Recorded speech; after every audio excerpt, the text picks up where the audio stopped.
नमस्कार दोस्तों, भजन भक्ति चैनल में आपका स्वागत है।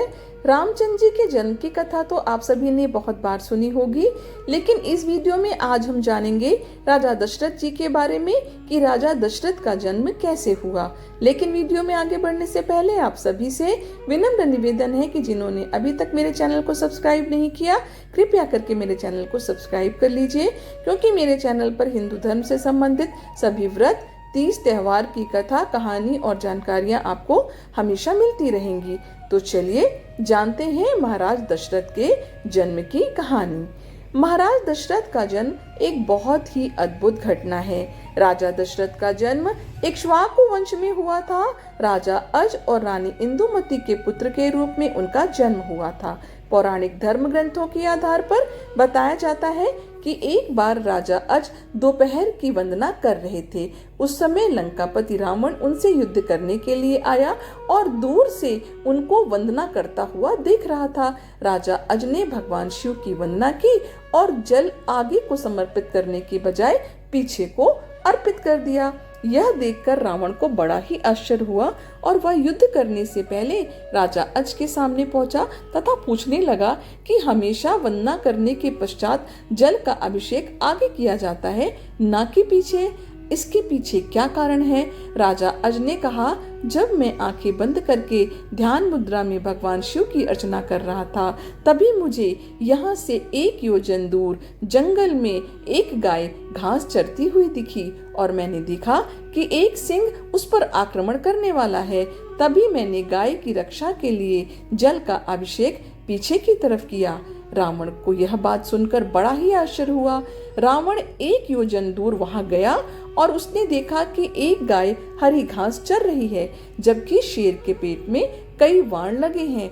अब रावण को विश्वास हो गया कि जिस महापुरुष के जल से ही वाण बन जाते हैं और बिना किसी लक्ष्य साधन के लक्ष्य भेदन हो जाता है, ऐसे वीर पुरुष को जीतना बड़ा ही असंभव है और वह उनसे बिना युद्ध किए ही लंका लौट जाता है। फिर एक बार राजा अज जंगल में भ्रमण करने के लिए गए तो उन्हें एक बहुत ही सुंदर सरोवर दिखाई दिया। उस सरोवर में एक कमल का फूल था जो अति सुंदर प्रतीत हो रहा था। उस कमल को प्राप्त करने के लिए राजा अज सरोवर में चले गए, किंतु यह क्या, राजा अज जितना भी उस कमल के पास जाते, वह कमल उनसे उतना ही दूर हो जाता और राजा अज उस कमल को नहीं पकड़ पाए। अंततः आकाशवाणी हुई कि हे राजन, आप निसंतान हैं, आप इस कमल के योग्य नहीं हैं। इस भविष्यवाणी ने राजा अज के हृदय में एक भयंकर घात किया था। राजा अज अपने महल में लौट आए और चिंताग्रस्त रहने लगे, क्योंकि उन्हें कोई संतान नहीं थी, जबकि वह भगवान शिव के परम भक्त थे। भगवान शिव ने उनकी इस चिंता को ध्यान में लिया और उन्होंने धर्मराज को बुलाया और कहा, तुम किसी ब्राह्मण को अयोध्या नगरी पहुंचाओ, जिससे राजा अज को संतान की प्राप्ति के आसार हों। दूर पार एक गरीब ब्राह्मण और ब्राह्मणी सरयू नदी के किनारे कुटिया बनाकर रहते थे। एक दिन वे ब्राह्मण राजा अज के दरबार में गए और उनसे अपनी दुर्दशा का जिक्र कर भिक्षा मांगने लगे। राजा अज ने अपने खजाने में से उन्हें सोने की अशर्फियां देनी चाहिए, लेकिन ब्राह्मण ने मना करते हुए कहा कि यह प्रजा का है, आप अपने पास जो है उसे दीजिए। तब राजा अज ने अपने गले का हार उतारा और ब्राह्मण को देने लगे, किंतु ब्राह्मण ने इसे भी मना कर दिया कि यह भी प्रजा की ही संपत्ति है। इस प्रकार राजा अज को बड़ा ही दुख हुआ कि आज एक गरीब ब्राह्मण उनके दरबार से खाली हाथ लौटा जा रहा है।